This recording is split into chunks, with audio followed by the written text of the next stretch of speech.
This has to be a joke, guys. This cannot be for real. Just got another snake on the road. Huge ass turtle. Absolutely beautiful snake. Juvenile Trimerosaurus sumatranus. All right, here you can take a look at this girl. What's up, guys, and welcome back to the steamy yet ultra biodiverse rainforest of Borneo. If you've been enjoying this series, make sure you leave a like on the video. Subscribe if you haven't already. Today, we're going to be doing the same thing as usual. We're going to be waiting until it gets dark, got some work to catch up on, and then we're going to be going ham, trying to get as many snakes as possible. It's been crazy so far. Let's keep it going. Nightfall has come. We're heading to the car. You can see the forest in the background. And it's going to be another good night. I can feel it. As long as we don't get any torrential, rat-drowning downpours, then I'm promised. Oh, look, there's Shabas. All right, welcome back. Rinse and repeat. We are back in pretty much the exact same position that we began all the other previous nights, driving on the way back to our accommodation. Although this time, the road is pretty dry. It rained heavily in the midday, but nothing really in the late afternoon. So let's see how that affects activity. Could be good for snakes in the forest. Let's see if it's good for snakes on the road. This has to be a joke, guys. This cannot be for real. It hasn't even been raining this time. That is the third Bornean short python of the trip. Let's go. Yeah, it's not that exciting now. I'm not gonna lie. I am kind of forcing the excitement a bit, but it's unbelievable that we haven't gone down this road once after dinner in 4 nights and not found the snake. And it's safe to say this probably is the best place in Borneo to find this usually extremely elusive species. Keith, touch its ass.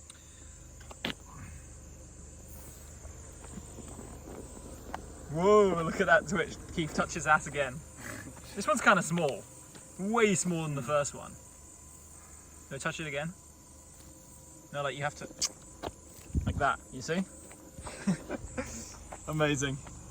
Harry, let it get you. Little nip, little nip. This one's got a small head compared to the other one we have. Keith, you in? Bite test? I think it's going to be significantly more painful than the juvenile, so I'm out. Come on, man. Was the juvenile painful? You said it wasn't. No, it wasn't. It was like a 3 or 4, but this is capable of like a 5 or 6. And I think that's fine. I think that's fine. You can do that, surely. I mean, I've only had 2 100 plus today, so if I had like 2 liters of 100 plus, I'm in. All right, let's let this one get on the move, and yeah, we can get back to cruising. All right, just got another snake on the road. This time it's Lycodon subcinctus, a little juvenile. Very recognizable species. We see these a lot in Thailand, and they are very common in Borneo too. In fact, they're incredibly adaptable to agricultural land in Borneo, but still, this thing came out of nowhere, like really out of nowhere. It's so small compared to the other snakes we've been seeing on the road. But I guess it's nice to see something which isn't, let me pick this bad boy up. It's nice to see something which isn't, oh God, it's gonna bite, isn't it? Which isn't a blood python or a mangrove cat snake on the road. I guess we did get that wolf snake on the first night, and we've got another wolf snake now, and this adds another species to our Borneo trip. But why am I so out of breath? Keith, what the hell's going on? What in the total breakdown of bodily functions? Anyway, yeah, this is a cute little wolf snake. It can't even get its teeth into me. It's trying to bite, but yeah, it can't get a hold of me. Cute little wolf snake. I'm gonna let it go. Yeah, Chuna just spotted this nice sticky frog. Not a genera of frog we see much in Thailand. Calophrynus is the genus. I don't know which specific species this is. Mason. Calophrynus mason. Yeah, so apparently a Borneo endemic. And believe it or not, these are actually very sticky. You can see wet bits on my hand. They do leave some kind of sticky mucus on you. So I'll let him hop off. Chun just used some local knowledge to spot this cinnamon froglet in here. You know, some people call it the painted frog, Nyctixilus. Yeah, you can see it's still in its metamorph stage. Really cool.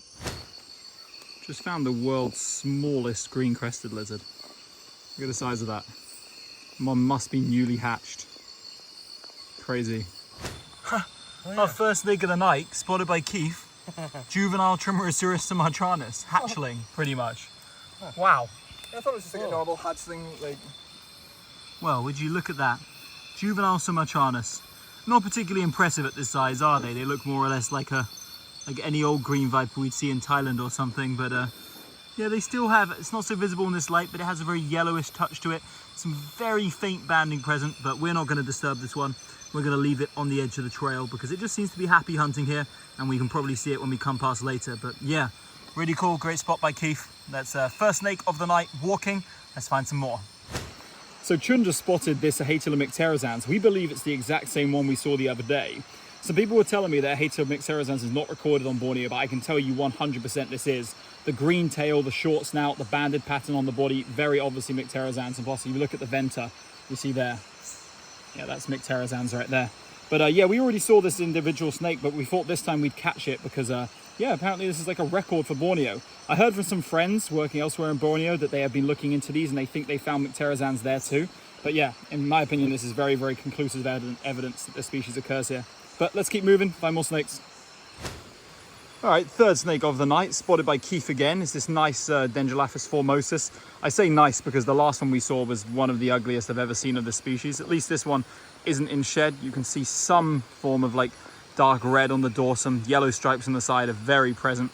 And if you look at the head, oh, you can't really look at the head. There you go. And if you look at the head, so you got very, very distinctive neon yellowish green under the chin. That bright red tongue as well, very distinctive of this species. But this is one we see all over Thailand, Malaysia, and here in Borneo too. So we're just gonna let this one go with a couple phone photos. Here's another nice agamid. First one of the night though.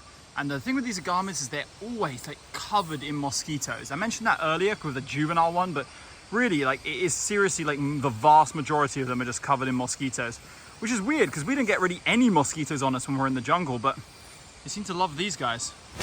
All right, just spotted this huge ass turtle. Not the typical size of a turtle you expect to see in the Bornean rainforest. I'm sure you see in a second when Harry goes and picks it up how big it is. It's tremendous for flatback. I don't know, man. It's flat looks back in the water, but I've certainly never seen a flatback this big before. Yeah. There you go, you can have a look. What's this boy saying?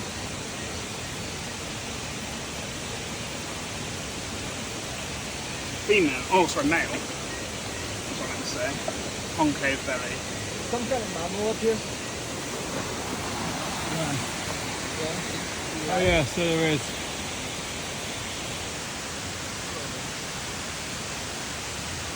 I cannot tell. Civet cat would be my guess by the eyes though. Anyway, let me grab a picture of the top and venter of this and then we can put it back. I don't know how well you guys can see, but in here is a painted mock viper, Samodynastes pictus. Apparently there's like a resident population around this pond here. And so far we've actually found two. This is the only one so far that's been easy to film, however.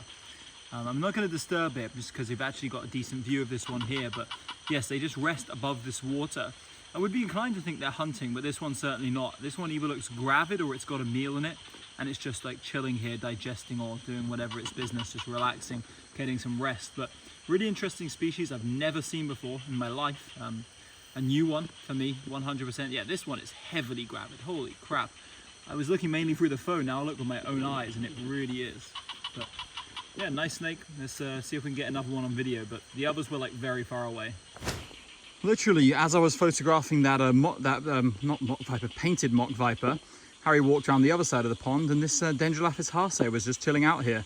This is a very typical like pond-loving species, but was only discovered in Borneo as recently as like 2012, 2013, I believe. I mean, it's understandable. People easily mistake this for Pictus, but as you can see, it lacks the stripe on the side. And I don't believe I've ever showed this species on my channel. No, I definitely haven't. So that makes a couple species back to back that I've never shown before. Although we have found this one several times this year, but it was always during periods where I wasn't filming videos, usually during herping tours. But it's a nice species. I like that it's not biting. Another way of telling this one apart is from it has a very kind of small head with an upturned snout. You see they're very narrow, upturned. Another bronzeback, really, not the prettiest, but certainly not the most common whatsoever. Definitely an uncommon snake. All right, a bit further around the pond, we actually managed to get one in a perfect place. And this is such a good morph too. This is like the typical iconic morph of the painted mock viper. The pale brown with the dark on top. Really nice species. I don't know how closely related it actually is to the other member of its genus. It certainly doesn't act too similar, but it is associated with water, particularly swampy areas. And it just seems to hang above swampy areas and wait in ambush. I'm not sure what for, potentially fish. But I should read up on this species, and I've heard they were common around here, which is great to see. Certainly one as beautiful as this. Really interesting life of snake for me. And one of the main reasons why I particularly wanted to come to this area, because apparently they were guaranteed. So really, really cool. Look at it just sitting there. Absolutely beautiful snake. Great to see. We got a mammal here. It's a mouse deer. What in the complete and utter lack of evolutionary survival instincts? What in the complete and utter lack of fucking predator responses? Alright, we road cruise a snake. Something small and green, I guess a small subannulatus.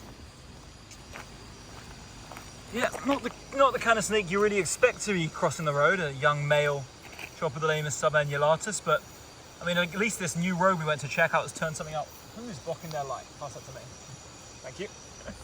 Just borrowing Harry's light. None of us were really expecting to see a snake seconds after arriving here, so yeah, off to a good start. We saw a couple of these already, so let's keep going.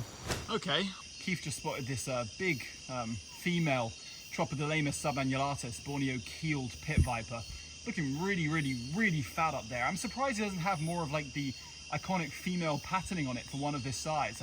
Let's get a bit closer and then I can show you how big it is. All right, here you can take a look at this girl. She's not that big. I guess she's maybe just not quite big enough to develop the blues. And our friend Chavez is arriving now, so it's kind of a last look at this girl before we put her back. I forgot to bring my diffuser out tonight, so there's not going to be any photography done of this one for me. Not special enough to take back and then bring my diffuser, so yeah, just going to release this girl. But she is really decent size. Hold on. But yeah, here you go. You can see it in a bit more beauty now. It's looking nice there. Very decent size one, but definitely not big enough in hindsight to develop the blues. I forgot that the one big blue one I saw in Borneo was actually probably close to double the size of this. It's just, you know, a waggler's pit viper in Thailand or Peninsula Malaysia would have developed the full adult female coloration by this point. But this one's well on its way and is a very beautiful and calm snake. I guess most of you know, but these are actually neurotoxic, not hemotoxic, and they have one of the weakest venoms of any pit viper in the region.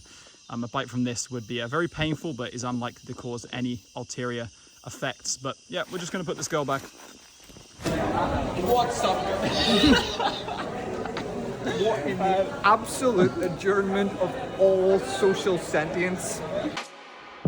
Hello guys, thanks for watching, and you better mentally prepare yourselves because after this video we head to Mount Kinabalu and embark on the most insane streak of herping I've ever had to date, coming soon.